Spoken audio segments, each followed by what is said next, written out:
Buenas tardes a todos, mi nombre es Mayrelín Hernández, mi grupo está conformado por Lauri Beleño, Marines Contreras, Saini Subiría y mi persona. En el día de hoy le traemos un accidente de trabajo, el cual hemos analizado en detalle, hemos sacado las lecciones aprendidas, las cuales vamos a compartir con ustedes en el día de hoy. Vamos a realizarle una breve descripción de qué fue lo que ocurrió en este accidente de trabajo. Vemos que un trabajador de apellido Johnson, que se encontraba realizando el lavado a presión de los tanques elevados, en este momento él decide desconectar su línea de seguridad para pasarse hacia una zona de barandales. Cuando decide regresarse nuevamente a la canasta elevadora en la cual se encontraba previamente, esta falla en sus controles de mando debido a un cortocircuito, lo que hace que la canasta se dirija hacia él, golpeándolo, ocasionando una caída a más de 30 pies de altura, lo que desafortunadamente le ocasiona una fractura de columna con lesión en su médula espinal que lo deja parapléjico.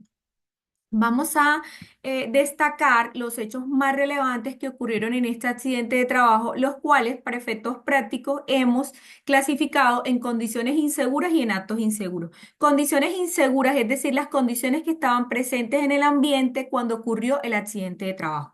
Como primero, no se realizó una adecuada evaluación de los riesgos, es decir, al inicio, al comenzar las labores, se debieron realizar una adecuada evaluación de los riesgos previa, sobre todo tratándose de una labor en alturas que implica un alto riesgo. Vemos también que no existió una vigilancia de las condiciones climáticas. Podemos ver que a pesar de que las condiciones eran adversas, no se suspendió la labor en ningún momento. Por otra parte, tampoco existió una supervisión constante por parte del coordinador o supervisor de trabajo en alturas. Si bien se realizó una supervisión al inicio, esta no fue constante para evitar que el trabajador adoptara actos inseguros o incumpliera las normas y medidas de seguridad como en efecto ocurrió. Por otra parte, también no hubo un suministro adecuado de los elementos de protección necesarios para la realización de la labor, como en este caso la línea de vida no era la adecuada. Por otra parte, existieron unos actos inseguros, es decir, por parte del trabajador en el momento de la ocurrencia del accidente, como por ejemplo el no uso adecuado de los elementos de protección, en este caso la línea de vida y el casco, el cual vemos que no estaba debidamente asegurado con su barbuquejo. Por otra parte, el trabajador no siguió adecuadamente los procedimientos previamente establecidos cuando éste, de forma imprudente, decide desasegurarse de su línea de vida para pasarse hacia la zona de los barandales. Aquí les vengo a traer unas medidas de intervención tanto para el medio como para los trabajadores, basándonos en esas causas básicas e inmediatas que se encontraron durante el accidente. Bueno, entre las medidas de intervención causas inmediatas podemos encontrar la adquisición de equipos de seguridad. Es decir, en este caso es súper fundamental que se implementen líneas de vida Buenas tipo tardes a Y. todos. Esto con el fin de garantizar que los trabajadores estén siempre asegurados mientras realizan tareas en alturas. Otra medida sería la capacitación en autocuidado y tener una cultura de seguridad. Es súper fundamental que se realicen talleres regulares sobre la importancia del uso correcto del equipo de protección personal y asimismo fomentar una cultura donde cada trabajador se sienta responsable por su propia seguridad y la de sus compañeros.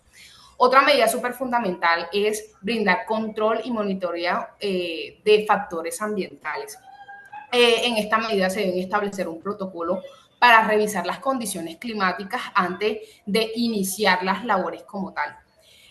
Otra sería brindar sanciones por incumplimiento de medidas de seguridad. En este caso se debe de implementar un sistema claro de sanciones, ya que en este accidente hubo una inadecuada supervisión por parte del encargado y quiere decir que no se cumple con las normas de seguridad.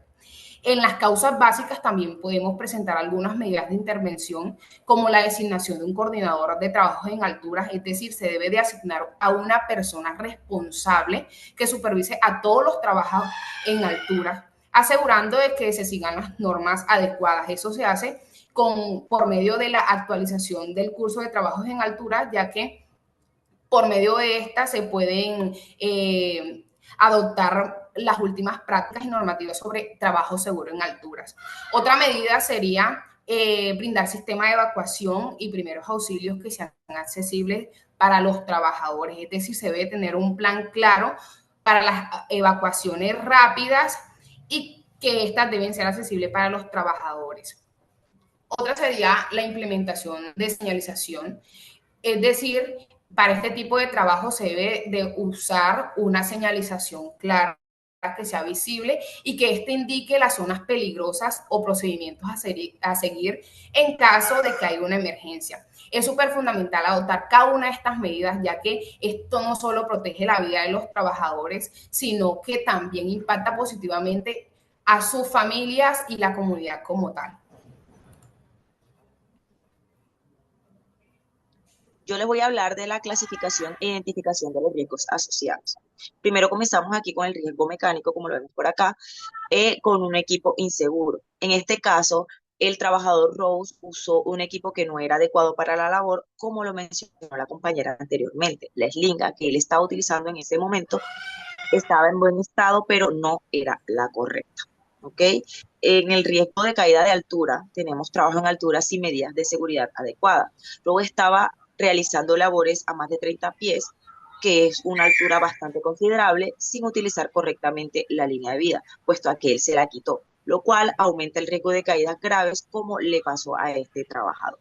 Tenemos por acá los riesgos ergonómicos, como son las posturas y movimientos forzados. Durante la actividad, Rhodes estuvo expuesto a posturas inadecuadas al intentar ajustar su posición en la altura, lo cual afecta músculos y articulaciones.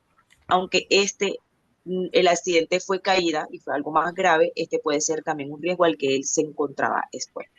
Tenemos por acá el riesgo psicosocial, como lo es el exceso de confianza, que este es un factor humano que lleva a ignorar ciertos protocolos de seguridad al sentirse seguro de la tarea, lo cual aumenta la probabilidad de accidentes. Por otro lado, tenemos la falta de supervisión, porque al ellos no contar con un supervisor presente durante esta actividad, esto aumentó el riesgo de que ellos omitieran algunas medidas de seguridad. Tenemos también por acá los riesgos por factores ambientales, que son las condiciones climáticas, factores externos como vientos o lluvias que pueden afectar la estabilidad en altura, haciendo el trabajo aún más riesgoso. En este caso, los trabajadores estaban bajo una tormenta. Y por último, el riesgo de seguridad. Aquí el uso incorrecto de los equipos de protección personal. El trabajador no usó adecuadamente el equipo de protección disponible, como lo fue la línea de vida, lo cual incrementó el riesgo de lesiones en caso de caída. En este caso, los riesgos principales están relacionados con el uso de equipo mecánico inseguro, el riesgo de caídas desde altura, factores económicos, psicosociales y condiciones ambientales. Cada uno de estos riesgos puede ser mitigados mediante la correcta implementación de equipos de protección, supervisión adecuada y formación continua en protocolos de seguridad.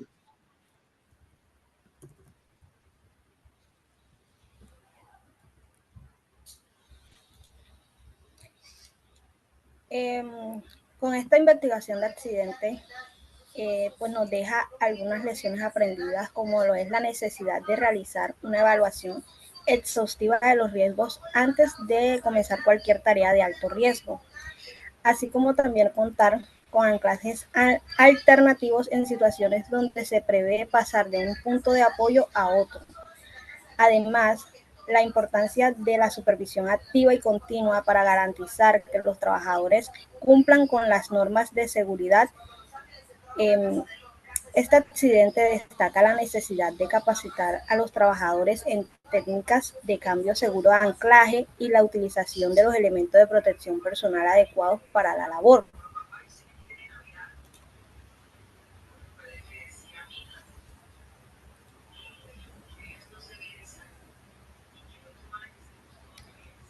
En conclusión, el accidente reflejó múltiples fallas en el cumplimiento de protocolos de seguridad, como la falta de uso del elemento de protección personal, también sumada al exceso de confianza que presentó el trabajador y la ausencia de la supervisión activa, creando condiciones propias para que ocurriera el accidente, y resaltan la necesidad de mejorar la cultura de seguridad en el entorno laboral para prevenir accidentes similares. Se recomienda implementar capacitaciones rigurosas y continuas, asegurar la supervisión en trabajos de riesgos y reforzar el cumplimiento en el uso de elementos de protección personal. Estas medidas ayudarán a minimizar riesgos, proteger la integridad de los empleados y promover una cultura segura y sólida.